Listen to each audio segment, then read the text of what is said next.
بالله السميع العليم من الشيطان الرجيم. بسم الله الرحمن الرحيم. يا أيها الذين آمنوا كتب عليكم الصيام كما كتب على الذين من قبلكم لعلكم تتقون أياما معدودات فمن كان منكم مريضا أو على سفر فعدة من أيام أخر وعلى الذين يطيقونه فدية طعام مسكين فمن تطوع خيرا فهو خير له وأن تصوموا خير لكم إن كنتم تعلمون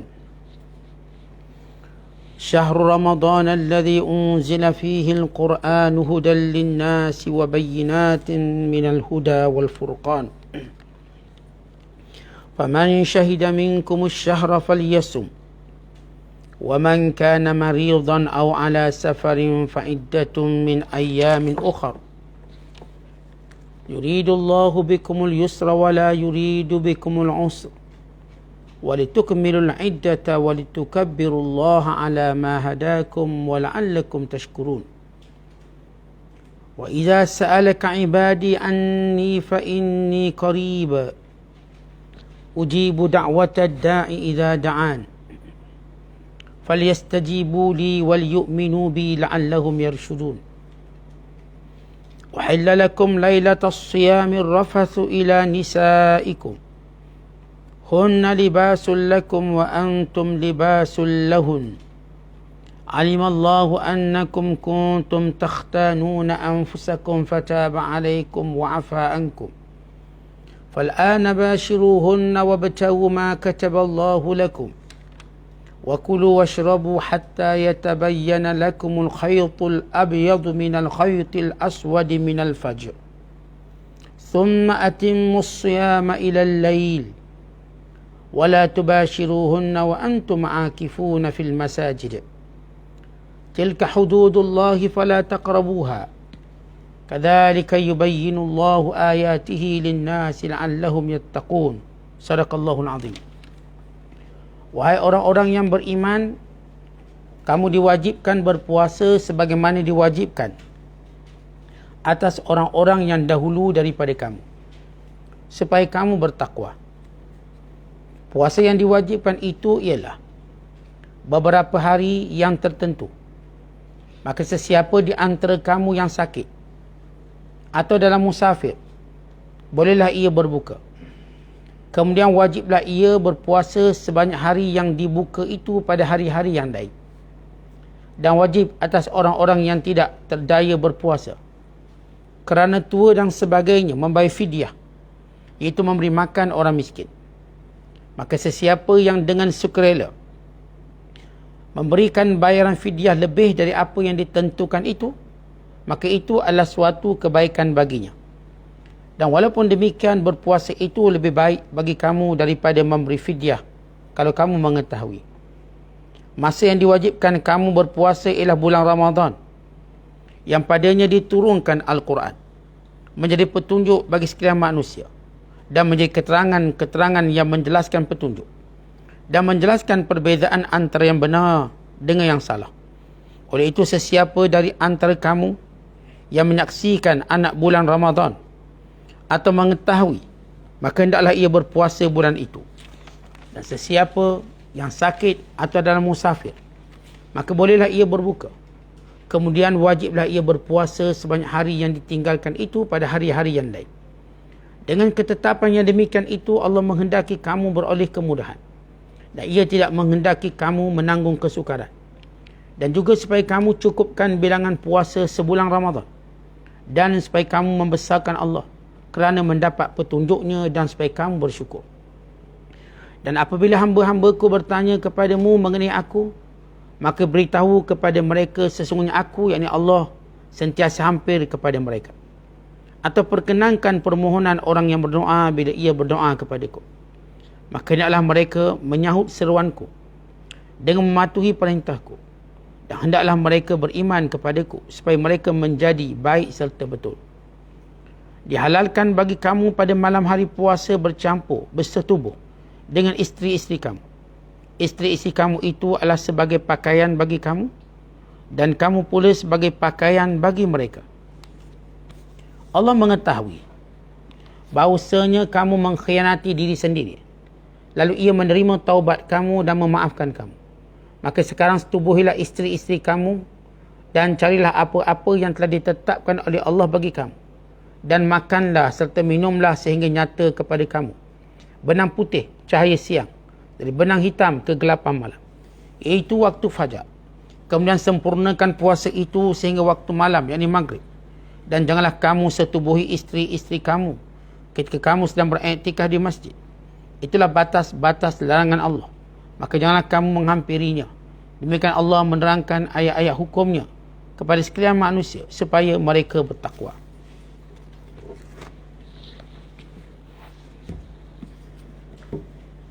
Penjelasan Allah Ta'ala terhadap hukum-hukum puasa bermula daripada ayat 183 sehingga ayat 187. Kesemua ayat yang kita bacakan ini berkaitan dengan hukum-hukum puasa dan juga kelebihan bulan Ramadan dan kelebihan Al-Quran, kelebihan i'tikaf, kelebihan berdoa, yang semuanya berada dalam kerangka kemuliaan puasa di bulan Ramadan. Kalau sebelum ini Allah Ta'ala menjelaskan tentang wasiat, hukum hakam yang berkait dengan wasiat.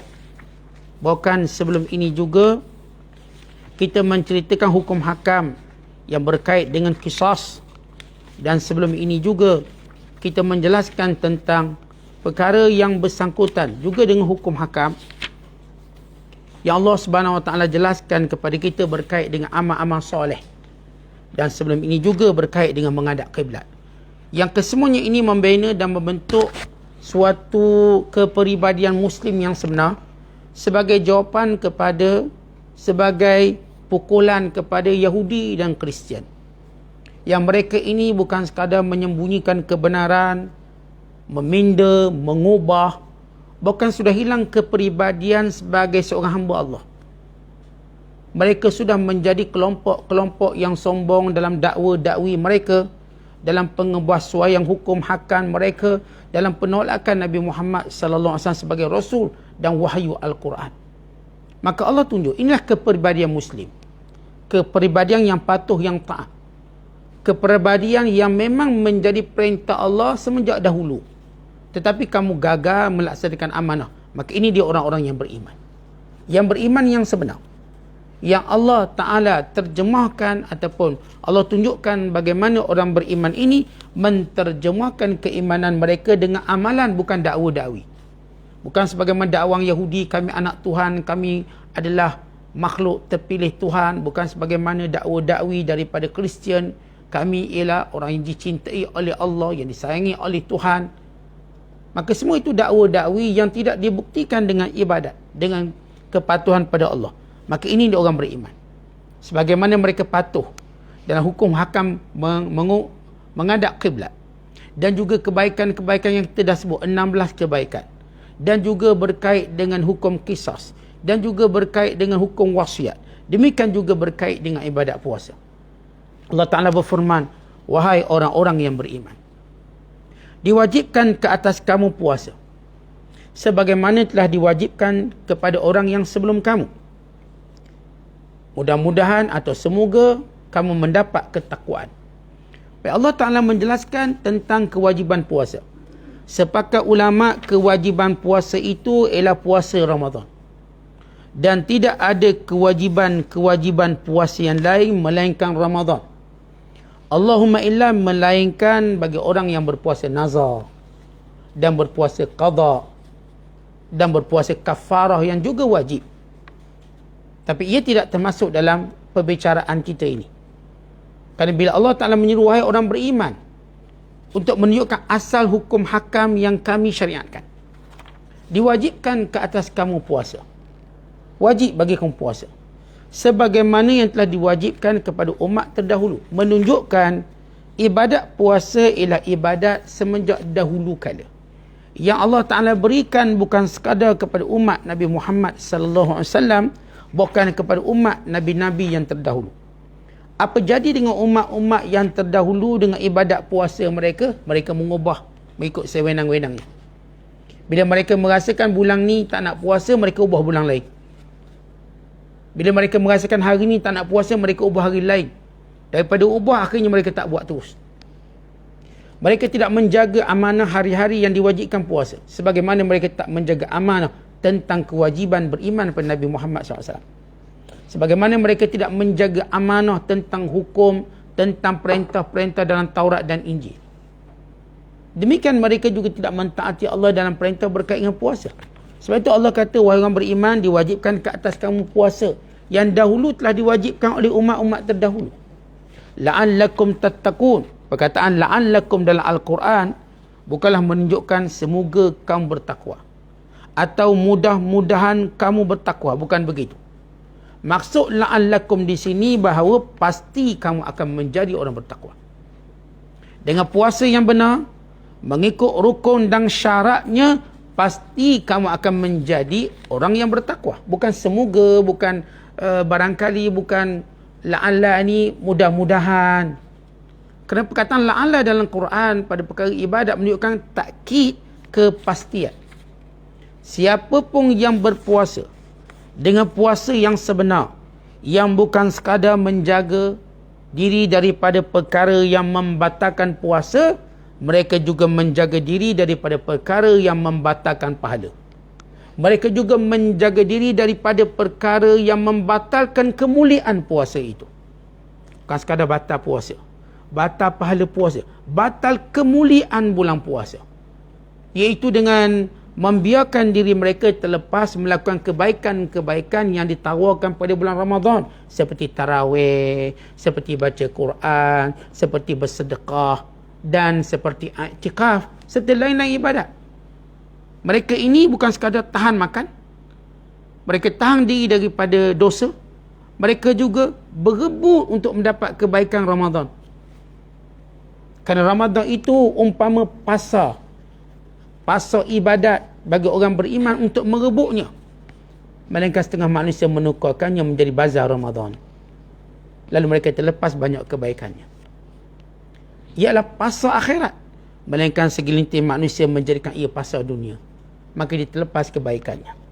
Dia adalah suatu, kita katakan, keperbagaian ibadat. Melainkan orang-orang yang menjadikannya sebagai keperbagaian menjamu hawa nafsu. Kalau sekiranya mereka mematuhi 3 perkara yang saya sebutkan tadi, iaitu menahan diri dari hukum hakam puasa, yang disebut muftirat, al-imsak anil muftiratis siyam, menjaga diri daripada perkara yang membatalkan puasa, demikian juga menjaga diri daripada perkara yang membatalkan pahala puasa, demikian juga ialah orang-orang yang menjaga kemuliaan Ramadan. Kemuliaan Ramadan, sebab Ramadan bukan sekadar mulianya dengan puasa, mulianya dengan malam harinya tarawih, mulianya dengan sedekah, mulianya dengan baca Quran, mulianya dengan i'tikaf, mulia dengan pelbagai ibadat untuk orang beriman rebut. Maka kalau begitu dibuat, pasti dia akan menjadi orang yang bertakwa kepada Allah. Kemudian Allah Ta'ala menjelaskan, ayyaman ma'dudat, cuma hari-hari tertentu. Sepakat ulama yang dimaksudkan hari tertentu ialah bulan Ramadan. Maka kenapa Allah Ta'ala menyebut hari-hari tertentu? Sebab dibandingkan dengan hari-hari yang lain, maka dia cuma beberapa hari. Dibandingkan kita ada 360 hari setahun mengikut bulan Islam. Kalau kita ikut bulan Islam, kita ada 360 hari. Maka kita cuma mengambil sebahagian hari-hari daripada 360 hari. Mungkin 30 hari kita ambil, maka lagi 330 hari. Maka sebab itu disebut dengan lafaz yang sedikit untuk menunjukkan bahawa ibadat ini sekejap je, untuk menunjukkan bahawa ibadat ini mudah je, untuk menunjukkan ibadat ini tidak membebankan, sikit je. Yang menjadi kebiasaan ibadat semuanya bersifat sedikit daripada banyaknya keperluan hawa nafsu kita. Zakat berapa banyak tuan-tuan? Sikit je, 2.5%. Daripada sebahagian daripada apa yang kita nak hawa nafsu kita. Ni 97.5 kita punya. Zakat kambing sikit je, 40 ekor seekor. Zakat lembu sikit je 30 ekor seekor. Zakat unta sikit je 5 ekor unta seekor kambing. Ada 5 ekor unta maka dizakatkan seekor kambing. Sikit je. Bukan dizakatkan seekor unta, seekor kambing. Yang berusia 2 tahun. Semua ibadat kalau tuan-tuan tengok sikit je. Allah sebut dalam Quran, qumil laila illa qalila, bangunlah sedikit malam. Faqra'u ma tayassara minal Quran, bacalah sikit Quran. Semua benda kalau kita dapati Al-Quran sebut banyak sikit. Untuk menunjukkan tidak membebankan. Melainkan perkara yang ringan, maka ini Al-Quran sebut banyak. Apa perkara yang ringan? Allah Ta'ala berfirman, Ya ayyuhalladzina amanu zkurullaha dzikran katsira. Wahai orang yang beriman, berzikirlah pada Allah dengan zikir yang banyak. Kenapa sini sebut banyak pula Ustaz? Sebab benda tu mudah sangat. Diri boleh zikir, jalan boleh berzikir, masuk pasar boleh zikir, keluar pasar boleh zikir, masuk tandas boleh zikir, keluar tandas boleh berzikir. Masuk tandas baca Allahumma inni a'udzubika minal khubsi wal khaba'is. Keluar ghufranak. Artinya boleh zikir. Maka banyakkan zikir sebab semua mudah. Kerana ia apa sahaja zikir yang mengiringi perbuatan, dia akan memberkati perbuatan itu, dia akan beri pahala pada perbuatan itu, dan dia akan memelihara kita daripada perbuatan itu. Daripada mudarat yang mungkin berlaku daripada perbuatan itu. Allah pelihara kita. Sebab itu zikir kena banyak. Yang lain-lain cuma sikit, puasa sikit. Allah sebut ayyaman ma'dudat. Dan yang keempat yang dimaksudkan hari yang sedikit, kerana ramai orang tak boleh puasa penuh. Sebab apa tak boleh puasa penuh? Allah jawab, faman kana minkum maridah, siapa yang sakit. Maka yang sakit tak akan puasa sebulan Ramadan. Ataupun Allah Ta'ala sebut au ala safar, atau musafir. Maka orang musafir juga mengharuskan dia berbuka puasa. Dan termasuk juga perempuan yang haid juga menjadikan puasanya sikit, walaupun diqadaknya kemudian. Maka Allah menyebut ayaman ma'dudat, sikit je ibadat puasa hari tertentu, yakni bulan Ramadan. Faman kana minkum maridan, siapa sakit? Apakah maksud sakit di sini? Sepakat ulama bahawa sakit yang dimaksudkan di sini ialah sakit yang membawa mudarat. Mudarat yang macam mana tuan-tuan sekalian? Iaitu mudarat yang melambatkan sembuh penyakit atau menambah sakit tersebut.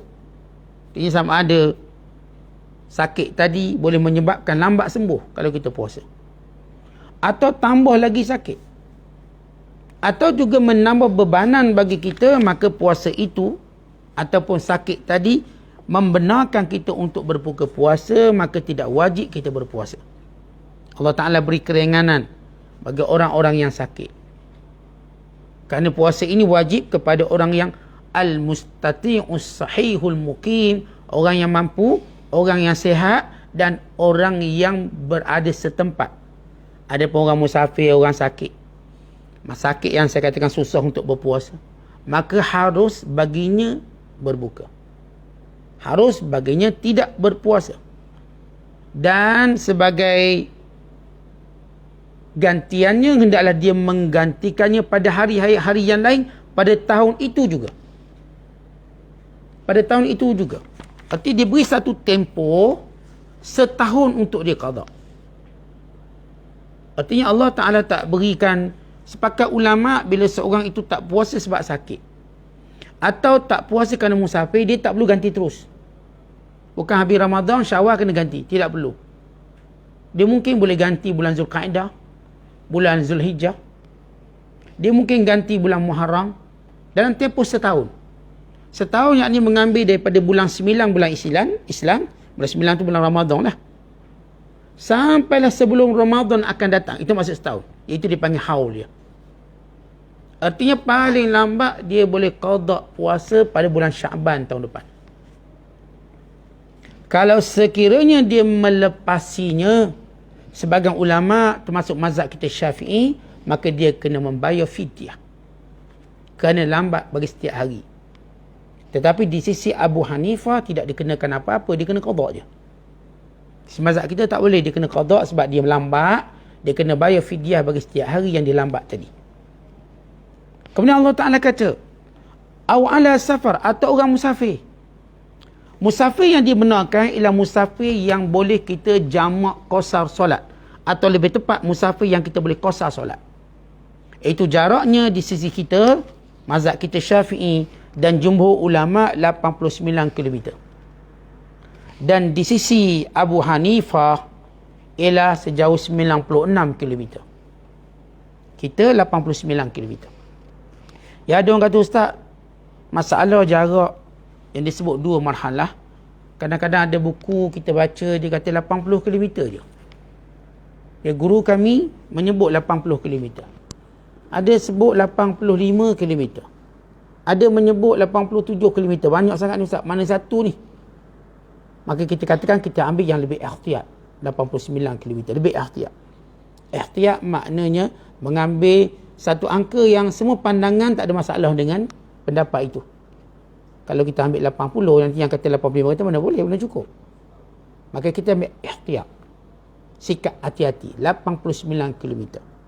Maka harus berbuka puasa. Baik, bukan wajib buka puasa, bukan sunat berbuka puasa, tetapi harus berbuka puasa.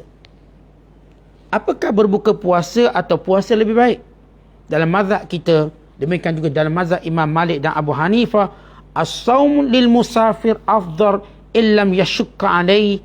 Puasa bagi orang musafir itu lebih baik kalau tak menyusahkan. Kalau sekiranya sampai peringkat menyusahkan, maka elok berbuka puasa. Wa antasumu khairul lakum in kuntum ta'lamun. Puasa lebih baik kalau kamu tahu. Ini kalau tidak menyukarkan. Baik, kalau kita sebut tentang boleh orang musafir berbuka puasa, tapi para ulama menyatakan di antara syarat sah atau syarat keharusan berbuka puasa bagi musafir, ini bukan orang sakit, orang musafir, dia mesti keluar musafir sebelum subuh. Kalau dia keluar musafir lepas subuh, maka dia wajib puasa. Ini pandangan jumhur ulama. Melainkan pandangan Hanabilah. Bahawa Hanabilah menyatakan boleh keluar walaupun selepas subuh kemudian berbuka puasa. Pandangan yang dipegang oleh jumhur ulama, syarat bagi orang nak buka puasa bagi musafir mesti dia keluar sebelum subuh. Maka apakah perlu dia niat puasa atau tidak? Tuan-tuan, kalau dia belum tahu, dia baru dia merancang nak musafir esok, maka dia mesti tetap niat puasa. Sebab dia tak tahu dia musafir. Sebab musafir ni dia bukan bermula dengan niat. Barangkali kita niat musafir esok, tak sampai esok tak jadi. Malam tadi tak niat, dah batal. Sebab syarat puasa mesti berniat. Nabi SAW bersabda, man lam yubayyit fala siyama lahu. Siapa yang tidak berniat malam hari, maka tidak sah puasanya. Dia orang ni nak musafir, dia tak boleh esok saya nak musafir, saya tak niat lah. Jangan. Sebab dia belum pasti. Kan tiba-tiba tak jadi mesyuarat esok, tak jadi program esok, kereta rosak, tiba-tiba ada anak sakit dan sebagainya, sehingga kita tak boleh musafir. Maka kita tetap niat. Namun kalau sekiranya memang dah kita nak bergerak, maka kita tahu kita musafir, maka harus berbuka. Tapi bergerak isi jumhur ulama ialah sebelum fajar. Sebelum fajar maknanya sebelum subuh kena keluar daripada kawasan kita. Kena keluar dari kawasan perumahan kita, kawasan bandar kita dah keluar. Maka barulah boleh kita berbuka puasa. Kemudian Allah Ta'ala menjelaskan, wa 'alal ladzina yutiqunahu, orang-orang yang tidak punya kemampuan. Yang tak mampu, siapa yang tak mampu ini? Iaitu orang-orang yang sakit, yang tidak ada harapan sembuh. Dia sakit stroke, memang tak ada harapan sembuh, uzur dia. Dan dia mengetahui bahawa dia tidak mungkin mampu berpuasa. Ataupun doktor kata awak ni tak boleh puasa. Sebab kalau awak puasa, awak akan gastrik. Memang awak tak boleh lapar perut. Lapar je gastrik. Maka dia di kalangan orang-orang yang disebut sakit, yang tidak ada harapan sembuh tadi. Maka waktu itu dia boleh tidak berpuasa dan membayar fidyah sahaja. Bagi setiap hari yang dia tidak berpuasa, dengan ta'amu miskin, memberi secupak makanan kepada orang miskin. Faman tatawwa'a khairan, tapi kalau nak bayar lebih, patut secupak. Secupak ni ialah 1/4 zakat. 1/4 gantang. Artinya kalau zakat kita RM8, maka secupak itu RM2. Dia 1/4. Kalau zakat kita RM10, yang zakat fitrah, maka secupak itu ialah RM2.5. Kerana kadar zakat ialah segantang. Tengok negeri lah. Kalau sekiranya orang duduk di negara Arab, dia punya segantangnya RM25. Misalnya RM25 ataupun RM20. Maka kadar fidyahnya ialah RM5. Sebab dia bahagi 4. Kita kalau sebut fidyah dia 1/4 daripada zakat. Kaedah dia. Wa imma dengan nilai atau dengan beras. Ambillah beras cupak. Beras cupak ni tuan-tuan berat dia agak-agak berapa? Baik, kita tengok kalau sekiranya kadar zakat tadi ialah 2.7 kilo atau 2.751 gram, maka kadar bagi satu fidyah itu ialah 675 gram. Kalau negeri tu kata bahawa kadar zakatnya ialah 2.4 kilo, maka kadar fidyahnya ialah 600 gram. Jadi sifirnya tuan-tuan akan lihat 1/4 zakat. Sama ada kita nak keluarkan nilainya kalau dia kata RM10, maka RM2.5. Atau disebut kilonya ialah 2.4 kilo, maka kita faham setiap satu fidyah 600 gram beras kita kena berikan bagi setiap hari. Siapa? Orang yang sakit yang tak ada harapan sembuh, maka dia membayar fidyah. Tetapi siapa yang membayar fidyah lebih? Saya katakan tadi, dia tengok RM2, dia pun fikir RM2 ni nak makan apa? Mana Ustaz makan apa RM2? Ada orang jual nasi tomato RM1, tapi nu jauh Ustaz, belah Kedah tu ada. Dia lah orang yang memang suka buat kebajikan, dia jual nasi tomato RM1 je. Dia satu negeri tu jual RM1 je. Ada makcik tu dia jual nasi lemak RM1 je.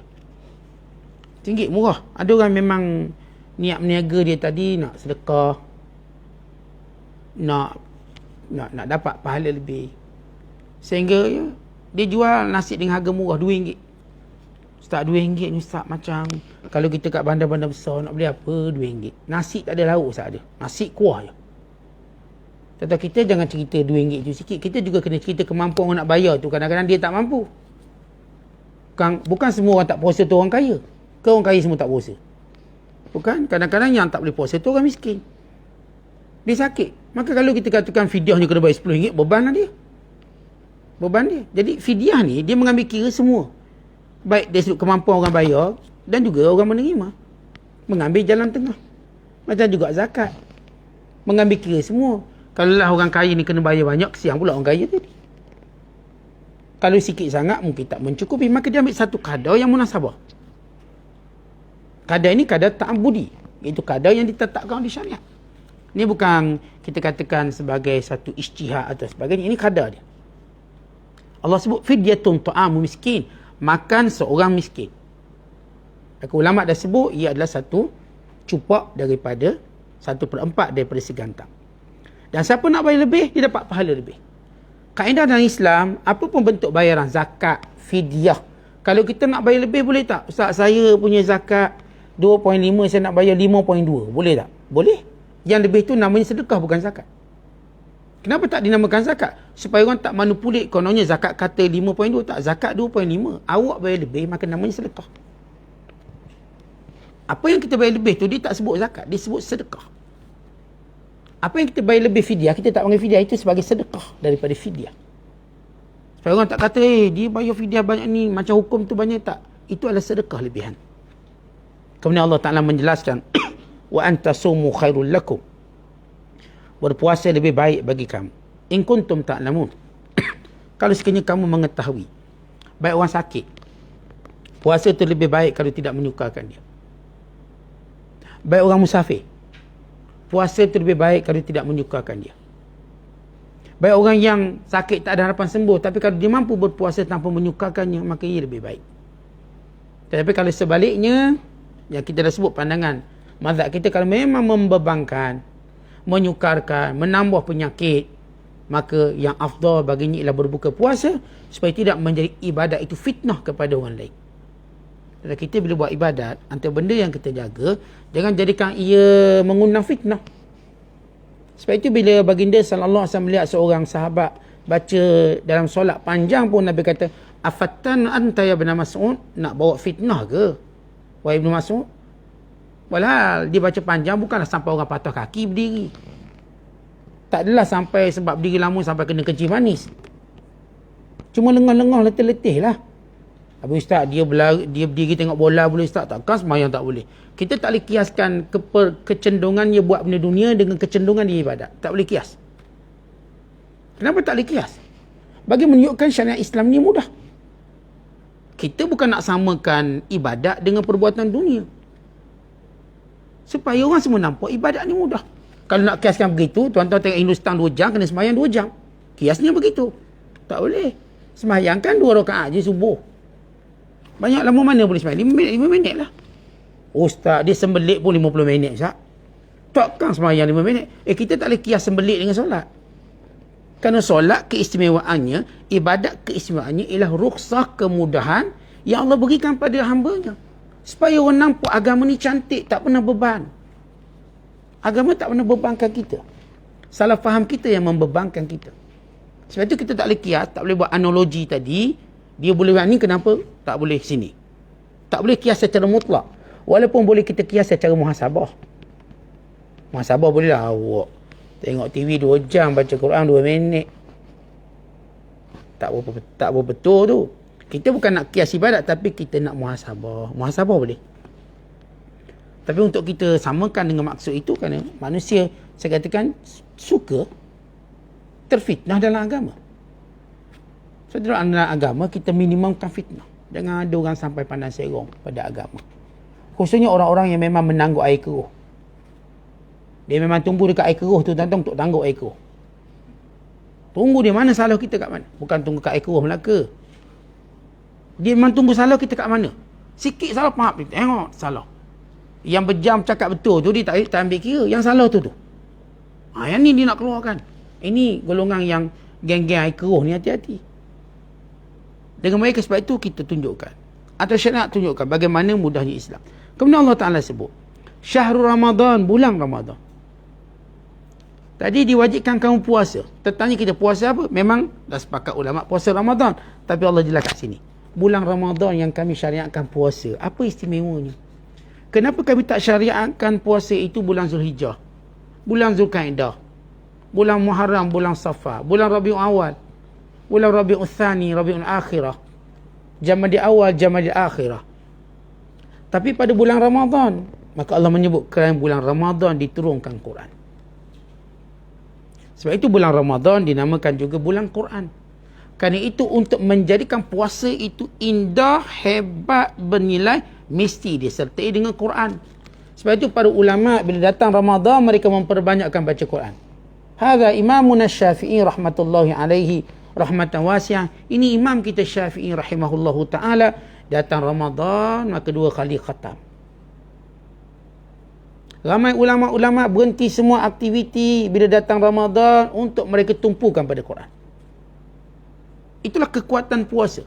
Seolah-olah kita nak tahu nilai puasa kita, lihat nilai kita baca Quran pula.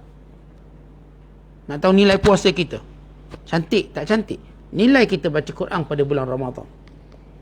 Tapi kalau baca Quran tu yilek, tak ada bulan Ramadan, puasa kita terjejas. Kekurangan. Kerana Allah katakan bulan Ramadan, bulan yang kami turunkan Quran. Hudan linnas, petunjuk pada manusia. Wa bayyinatin minal huda, dan menjelaskan petunjuk itu. Wal furqan, dan membezakan yang hak dan yang batil. Untuk Allah Ta'ala mengingatkan, wahai Yahudi, Taurat dah diturun pada kamu. Hai Kristian, Injil telah diturun pada kamu. Lihat bagaimana kamu telah membiarkan petunjuk tadi, lalu kamu ubah. Sehingga dia tak jadi lagi kitab petunjuk, tapi kitab yang diubah selera mungkin kamu. Maka Al-Quran kekal sebagai petunjuk sampai hari kiamat. Dipelihara oleh Allah sampai hari kiamat. Menjelaskan petunjuk-petunjuk. Menjelaskan apa yang kamu sembunyikan dalam apa yang Allah wahyukan terdahulu. Dan akan menjelaskan mana betul, mana salah. Dengan Al-Quran. Sebab itu kebenaran itu dinilai pada Al-Qurannya. Pegangan pada Al-Qurannya. Itu nilaiannya. Faman syahida minkumus syahra falyasum. Siapa yang menyaksikan anak bulan, maka hendaklah dia berpuasa. Siapa, artinya di sini Allah tak nak terangkan bagaimana kita nak tahu bila masuk bulan Ramadan, dengan melihat anak bulan. Dia mesti dengan syahidah. Syahidah syahadah. Dia tak boleh guna ilmu falak. Dia tak boleh guna ilmu hisab, ilmu kira-kira untuk tahu bila anak bulan keluar. Dia kena syahidah, tengok dengan mata kepala. Nabi SAW bersabda, sumu li ru'yatihi. Hendaklah kamu berpuasa kerana melihat anak bulan. Yang itu Allah mengatakan, siapa yang melihat anak bulan atau diberitahu akan kelihatan anak bulan, masuknya bulan Ramadan, falyasum, maka wajib berpuasa. Wa man kana maridan, dan siapa yang sakit, Allah ulang balik. Yang atas, faman kana minkum maridan, siapa di kalangan kamu sakit. Ayat yang ulangan ini, wa man kana maridan aw ala safar fa iddatun min ayamin ukhra. Siapa yang sakit atau musafir, ganti hari lain. Allah nak jelaskan sekali lagi tentang kelonggaran berpuasa pada bulan Ramadan untuk menunjukkan apa? Allah sebut, yuridullahu bikumul yus, Allah inginkan untuk kamu yus, kesenangan, kemudahan. Wala yuridu bikumul us, bukan Allah nak suruh kamu susah. Ini adalah maqasid kepada syariah. Apa dia? Al-yusr wa adamul usr. Islam itu mudah, memudahkan. Tapi kita jangan ambil mudah. Islam yang memudahkan bentuk-bentuk hukum hakamnya kepada kita. Kerana itu bila Allah menyebut kenapa kamu boleh berbuka puasa dalam keadaan sakit dan musafir, kerana syariat itu memudahkan kamu. Islam tidak mahu seorang beralasan agama untuk menyatakan kesukaran itu dan ini. Agama itu terbentang luas dengan segala kemudahan. Saya ni tak ada musafir lah sebab bulan Ramadan. Kenapa pula? Yelah lapar, susah. Kan boleh buka puasa. Kan boleh buka puasa. Allah, susahlah bulan Ramadan, saya sakit, nak puasa lagi penat. Kan boleh buka. Yang duk tebeng tu kenapa? Buka lah puasa. Habis kalau buka puasa nanti dapat tak kelebihan macam puasa Ramadan kalau saya puasa bulan lain? Ya dapat. Sebab keizinan itu Allah bagi. Allahumma illa, melainkan kalau kamu buka sendiri sengaja. Yang buka sendiri sengaja, kalau diganti seluruh tahun pun tak akan menyamai sehari Ramadan. Tapi kalau seorang tadi buka kerana keizinan syarak, diganti hari lain, bulan lain, tetap mendapat kelebihan macam bulan Ramadan. Itu keistimewaan kalau kita dapat permission dari Allah. Dia macam cuti bergaji, tuan-tuan. Kita cuti kan ada keizinan, gaji jalan, bonus jalan. Dia tak akan memberi kesan kepada kita punya kerjaya kita sebab ada izin. Berbanding orang sengaja buka puasa, maka orang inilah disebut oleh ulama, kalau dia ganti seluruh hidup dia, dia tak boleh gantikan Ramadan. Kalau dia sengaja batal puasa, tak nak puasa, kalau sekiranya tuan-tuan sekalian, dia ni ganti sepanjang tahun, maka dia tidak mungkin dapat menggantikan kemuliaan Ramadan. Maka Allah Ta'ala menyebut, walitukmilul iddah, maka hendaklah kamu menyempurnakan bilangan harinya. Sempurnakan puasa Ramadan sebulan. Wajib. Walitukabbirullah, dan sesudah itu, yakni bila tamat puasa, disyariatkan kamu membesarkan Allah, yakni takbir raya. Sebab itu dalam mazhab kita, takbir raya bermula terbenamnya matahari akhir Ramadan. Dan bila kelihatan anak bulan Syawal, maka bermula hukum sunat. Lalu kita bertakbir sampai bila? Sampailah imam mengangkat takbir solat hari raya. Ini bagi puasa Syawal, ini bagi puasa Ramadan. Adapun bagi hari raya haji, maka waktu takbirnya lebih panjang, bermula 9 Zulhijjah sehinggalah kepada akhir hari tasyrik. Tapi untuk bulan ataupun untuk Idul Fitri atau kita sebut hari raya puasa, bermula takbir terbenam matahari akhir Ramadan sehingga imam Allahu Akbar mengangkat takbir solat hari raya. Maka lepas tu tak lagi disunatkan takbir. Habis kalau ditakbir juga Ustaz, makruh hukumnya. Takbir juga, sahaja nak takbir. Lepas tu dia tak ada takbir, dia nyanyi lagu raya sudah. Tapi jangan pula bila terbenang matahari dia nyanyi lagu raya dulu. Lepas tu baru nak takbir. Takbirlah dulu, itu waktu takbir yang bersifat sempit je. Takbir banyak-banyak. Lalu Allah sebut, wallahu alama hadakum, kerana Allah beri hidayah pada kamu. Hidayah apa? Islam. Melaksanakan perintah Allah. Yang Allah tak beri pada Yahudi dan Nasara. Kerana mereka khianat kitab mereka, mereka ubah, mereka tak dapat hidayah. Dan mereka tak dapat kekuatan untuk melakukan amal soleh. Sebab itu semua amal soleh yang disebut mereka tak nak buat. Baik kisosnya mereka tinggalkan. Baik tentang wasiat mereka tinggalkan. Bukan segala hukum hakam mereka tinggalkan. Sebagaimana mereka meninggalkan menghadap kiblat. Sebagaimana mereka meninggalkan untuk beriman dengan kerasulan Nabi Muhammad SAW. Kamu ni Allah beri hidayah. Alamah hadakum. Sebab itu tuan-tuan, bagi menghargai hidayah, menunjukkan mulianya hidayah kita, setiap hari minta ihdinas siratal mustaqim. Tunjukkan kami jalan yang lurus. Dan kita bertakbir untuk mensyukuri atas hidayah ini. Wala'allakum tashkurun. Demikian cara kamu bersyukur. Cara kita bersyukur, melaksanakan perintah Allah. Cara kita bersyukur, memperbanyakkan takbir kepada Allah SWT, yakni membesarkan Allah. Makinlah orang-orang yang bersyukur. Baik, ini fasal pertama tentang perkara yang berkait kewajiban puasa Ramadan. Dan kita akan ulas lagi ayat-ayat yang berikutnya. Ayat 186 sehingga 187 tentang waktu puasa dan waktu berbuka, berkait dengan hukum bersama dengan isteri pada bulan Ramadan, dan juga hukum berkait dengan iktikaf pada pertemuan akan datang. Wallahu bissawab. Assalamualaikum warahmatullahi wabarakatuh.